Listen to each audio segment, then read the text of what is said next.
আরেকটা জিনিস হলো কথা শেষ হইলো, বলছি না আপনার বয়স কত, আর আমার কিন্তু ৭৩, আমার তো পরেরটা মনে থাকবে না।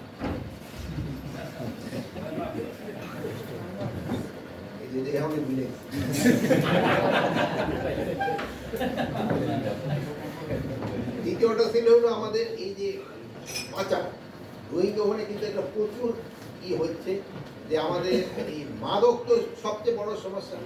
মাদক আসে, মাদকের পরিবর্তে আমাদের এখান থেকে অনেক সময় চাল, সার এগুলো চলে যাচ্ছে, অন্যান্য সামগ্রী চলে যায়, ঔষধ তো যাচ্ছে।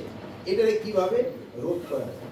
এই ইসের ক্ষেত্রে দেখা গেছে যে সারের ক্ষেত্রে আপনার এটা শুধু ওই কক্সবাজার বা চিটাগাঙ্গে থেকে না, এদিকে যে বরগুনা, পটুয়াখালী, ওরা এইসব এলাকা থেকেও কিন্তু চাউল এবং সার চলে দেয়।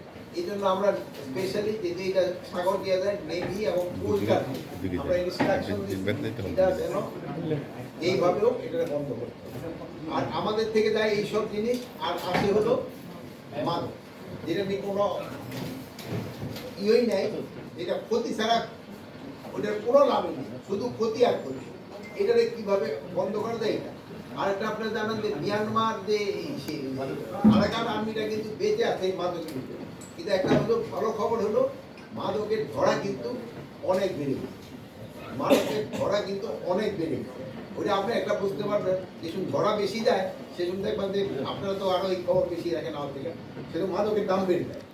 যেসব ধরা বেশি হলে পাওয়া যায় কম, দাম বেড়ে যায়। তো এই ধরাটা হচ্ছে, এবং আইটারে কিভাবে একেবারে সমূলে বিনষ্ট করে দেওয়া যায়, এই জন্য আমাদের একটা চিন্তা ভাবনা আছে এটারে। আর আমাদের থেকে যেন কোনো অবস্থায় সার এবং এই চাউল যেন না দিতে পারে, এই জন্য সর্বাত্মক ব্যবস্থা আমরা নেব। আরেকটা জিনিস হলো আপনাদের হয়েছে যে এবার আপনারা সবসময় লেখেন যে সবজি বাজার, কিন্তু আপনারা যে আলুর যে দাম পাচ্ছে না কৃষক, এটা কিন্তু ভাই আপনারা কেউ লেখেন। গতকাল আমি মুন্সিগঞ্জ গেছিলাম, ভাই অনুরোধ করছি সব মুন্সিগঞ্জের, হ্যাঁ হ্যাঁ স্যার এই আলুর, কিন্তু আজকে কোনো পেপারে দেখলাম না আলুর একটা শব্দ। তা আপনারা লিখবেন কিনা জানি না ভাই, আমার এলাকার লোকজন এই যখন লেখেন না কেন, কারণ আমি জানি না। তবু আপনারা একটু লেখেন, কৃষকরা কিন্তু আলুর দাম পাচ্ছে, আলুর দাম না পারে কিন্তু আগামী বছর তারা কিন্তু আলু ঠালু করবে না। যদি ওই যে আইন শৃঙ্খলা আলোচনা হয় না, তারপরে বলি যেহেতু আমি কৃষি মন্ত্রণালয়, যদি আগামী বছর আলু যদি তারা চাষাবাদ না করে, কিন্তু আবার আলুর দাম বেড়ে যায়। এই একটু বলবেন যে আলুর যেন একটা মোটামুটি একটা তারা একটু ন্যায্য মূল্য পায়, ন্যায্য মূল্য পেলে তারা যেন কোনোরকম করে তাদের খরচটা উঠাইতে পারে, এই একটা ব্যবস্থা। এইটা যদি হয়, আর যদিও আমরা একটা মূল্য নির্ধারণ করে দিচ্ছি সে কোল্ড স্টোরগুলিতে, তারপরও ওটাও খুব একটা কার্যকরী হচ্ছে না, যেহেতু লোকজনের আলু খাওয়াটা বলে এই একটা। আরেকটা হলো আমাদের আরেকটা ভালো খবর হলো নাসা গ্রুপের, জানেন যে এরা ওই নাসা গ্রুপের চেয়ারম্যান, যেহেতু প্রায় ওরা কত 250 কোটি টাকা হলো, আর অ্যাপ্রক্সিমেট 250 কোটি টাকা হলে ওরা কয়েকটা ইউনিভার্সিটি ক্লোজ করে দিতে পারবে, আর যেগুলি প্রফিটেবল সেগুলো চালু করতে পারবে।